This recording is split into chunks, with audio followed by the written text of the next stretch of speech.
Hello नमस्कार दोस्तों। आज मैं एक बहुत सनसनीखेज खुलासा आपके सामने करने वाला हूँ। भारत और पाकिस्तान के बीच में जो युद्ध चल रहा था, आप में से बहुत सारे लोग समझते होंगे कि भारत ने पाकिस्तान पर 7 तारीख को ही क्यों अटैक किया और 10 तारीख को युद्ध कैसे रुक गया। क्या इसके अंदर हमारे एस्ट्रोलॉजर्स ने भी कोई रोल प्ले किया? क्या हमारी सरकार ने हमारे एस्ट्रोलॉजर से भी कोई सलाह ली? मैं इसका आपको सबूत तो बिल्कुल भी नहीं दे पाऊंगा, मगर मैं आपको एक बहुत ही सनसनी के बात बताने वाला हूं। जो लोग बहुत सोच रहे हैं कि भारत ने 7 तारीख की क्यों चूज की और उस दिन क्यों अटैक किया। आपको मालूम है हमारा इतिहास, जो हमारा देश 15 अगस्त 1947 को आज़ाद हुआ था, उसका जो समय भी सेलेक्ट किया था, चूज किया था, वो हमारे एस्ट्रोलॉजर्स ने ही किया था। उन्होंने ही बताया था कि रात्रि को 12 बजे हमें आज़ादी लेनी चाहिए। तो जो हमारी सरकार, हमारे जो मंत्री, हमारे जो प्रधानमंत्री, हमारे जो मुख्यमंत्री हर बात पर एक शुभ मुहूर्त निकालते हैं और एस्ट्रोलॉजर्स की सलाह लेते हैं, तो आप सोच सकते हैं क्या इतना बड़ा युद्ध करने से पहले वो एस्ट्रोलॉजर्स के पास नहीं आए होंगे। डेफिनेटली उन्होंने एस्ट्रोलॉजर से भी सलाह ली। बाकी सारी बातों का तो उन्होंने अपना आकलन किया होगा, मगर जो हमारे देश के मुख्य एस्ट्रोलॉजर हैं, और वो एस्ट्रोलॉजर हैं जिन्हें आप नहीं जानते, जो कहीं रेडियो पर नहीं आते, किसी टीवी पर नहीं आते, किसी यूट्यूब चैनल पर नहीं आते, ऐसे एस्ट्रोलॉजर से उन्होंने सलाह ली। और मैं आपको एक बिल्कुल ही सटीक जानकारी दे रहा हूं कि गवर्नमेंट के सोर्सेज एस्ट्रोलॉजर्स के पास आए और उन्होंने एस्ट्रोलॉजर से पूछा कि हमें कब अटैक करना चाहिए जिससे कि इस वॉर का एक्सेल आगे ना बढ़े। ये वॉर लड़ाई आराम से, जो हमारा टारगेट है उसे हम अचीव कर लें और इससे हम आराम से बाहर निकल पाएं। बहुत लोगों ने वॉर मॉन्गरिंग मचाई हुई है। लोग कह रहे हैं कि इंडिया ने इतने जल्दी क्यों वो कर दिया, पाकिस्तान का टुकड़े करने चाहिए थे, पाकिस्तान पे कब्जा करने चाहिए थे। तो वो अपनी नासमझी को छोड़ें। पाकिस्तान के टुकड़े करने से, पाकिस्तान पर कब्जा करने से भारत को कुछ भी हासिल होने वाला नहीं था। जिस तरीके से 1971 में मिसेज इंदिरा गांधी ने पाकिस्तान के 2 टुकड़े किए, उससे इंडिया को कुछ भी हासिल नहीं हुआ। अब 2 पाकिस्तान बन गए और आपके सामने 2 दुश्मन खड़े हो गए हैं। पाकिस्तान को आप जितना ज्यादा कमजोर और डिस्टेबलाइज करोगे, आतंकवाद उतना ही बढ़ेगा। ये शर्तिया है, क्योंकि पाकिस्तान का जो जन्म हुआ है उसकी कुंडली का एनालिसिस यदि किया जाए तो उसकी कुंडली मेरे सामने रखी हुई है। उसका लग्न लॉर्ड तीसरे भाव के अंदर बैठा हुआ है और वो डेफिनेटली लग्न लॉर्ड तीसरे भाव के अंदर गया है, तो उसकी फितरत, उसकी सीरत केवल अपने पड़ोसियों को परेशान करने की रहेगी। आप उसको बिल्कुल कंगाल भी कर देंगे, तभी भी आतंकवादी वहां पैदा होते रहेंगे। आतंकवादी उन्हीं देशों में पैदा होते हैं जो कमजोर होते हैं। मजबूत देश कभी भी आतंकवादी गतिविधियों में नहीं रहते। इसलिए जो लोग ये भ्रम फैला रहे हैं कि सरकार जल्दी से पीछे हट गई, वो गलत फहमी में है। यदि ये वॉर बढ़ता तो इसमें भारत का भी बहुत बड़ा नुकसान होने की संभावना थी। तो हम अच्छी विक्टोरियस स्थिति से, अच्छी स्थिति से हम बाहर निकल कर आ पाए, और ये पूरी की पूरी सलाह एस्ट्रोलॉजर्स ने दी थी। देखिए, मैं आपको पाकिस्तान की कुंडली का एनालिसिस कर बताता हूं यहां पर, जो कि मैंने प्रीवियसली भी किया है। पाकिस्तान की कुंडली में जब पाकिस्तान ने भारत पर अटैक किया था, उस समय पर 3 प्लेनेट सैटर्न, राहु और मरकरी उनके 12वें भाव के लॉस वाले भाव के अंदर ट्रांजिट कर रहे थे।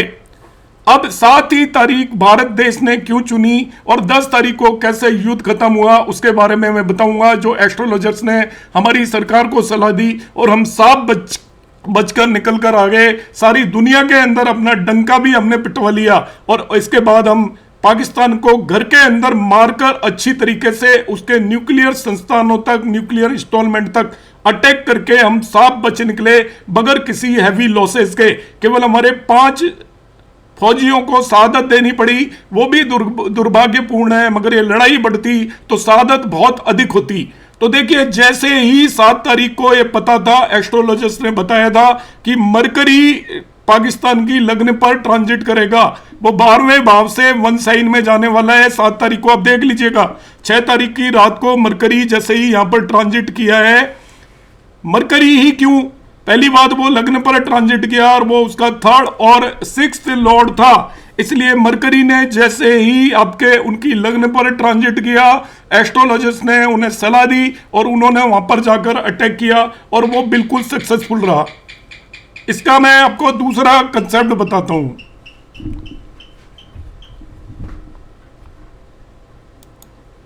आप इस कुंडली पर चले जाइए, ये केपी कुंडली है इंडिया की।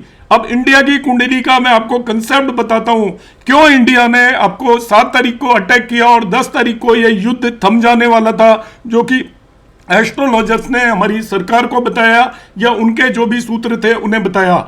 जिस दिन भारत ने पाकिस्तान पर अटैक किया था 7 तारीख को, उस दिन चंद्रमा पूर्व फाल्गुनी नक्षत्र के अंदर ट्रांजिट कर रहा था। पूर्व फाल्गुनी नक्षत्र जो होता है वो शुक्र का नक्षत्र होता है। तो शुक्र को यदि मैं इस कुंडली के अंदर देखता हूं तो शुक्र को आप देखिए वो तीसरे, चौथे, दूसरे, छठे और पहले भाव का कारक है। तो वो मुख्य कारक तीसरे भाव का है और तीसरा भाव का वो अनटेनेंटेड होकर तीसरे भाव का मुख्य कारक होगा। तो अनटेनेंटेड प्लैनेट जब जिस भी भाव का कारक होता है तो उसके रिजल्ट देता है। तो थर्ड भाव वो उस दिन पराक्रम दिखाने का भारत का भाव था। जब मैं शुक्र का नक्षत्र लॉर्ड पकड़ता हूं मरकरी, तो मरकरी को यहां पर आकर देखता हूं तो मरकरी भी आपका तीसरे और 10वें भाव का स्ट्रॉन्ग कारक है। तो तीसरा भाव आपके सास को दिखाता है, आपकी वॉर को दिखाता है पड़ोसियों से, और 10वां भाव आपकी प्रसिद्धि और सक्सेस को भी दिखाता है। ध्यान रखिएगा 10th हाउस सक्सेस का हाउस है। तो एस्ट्रोलॉजर्स ने सलाह दी कि आप इस पर्टिकुलर दिन पर अटैक करेंगे तो आपको सक्सेस मिलने वाली है। इसके बाद ये युद्ध कब आपका डीएक्सलेट होगा, बाहर निकल पाएंगे हम इससे, उसका भी हमने आराम से देखा। तो इसके बाद हमने देखा कि जो चंद्रमा है वो पूर्व फाल्गुनी नक्षत्र के बाद उत्तर फाल्गुनी नक्षत्र के अंदर गया, सूर्य के नक्षत्र में गया। तो पाकिस्तान ने हमारे ऊपर अटैक किया। देखिए सूर्य को आप देखिए वो 3, 4, 2, 6, 5 का कारक है और उसका नक्षत्र लॉर्ड मरकरी है। तभी हमने भी उन पर अटैक किया और उन्होंने भी हम पर अटैक किया। हमने उनके एस्टेब्लिशमेंट को डिस्ट्रॉय किया। इसके बाद जैसे ही चंद्रमा आपका राहु के नक्षत्र के अंदर, चंद्रमा के नक्षत्र के अंदर एंटर हुआ, चित्रा नक्षत्र के अंदर 10 तारीख को एंटर हुआ है, आप देखिएगा।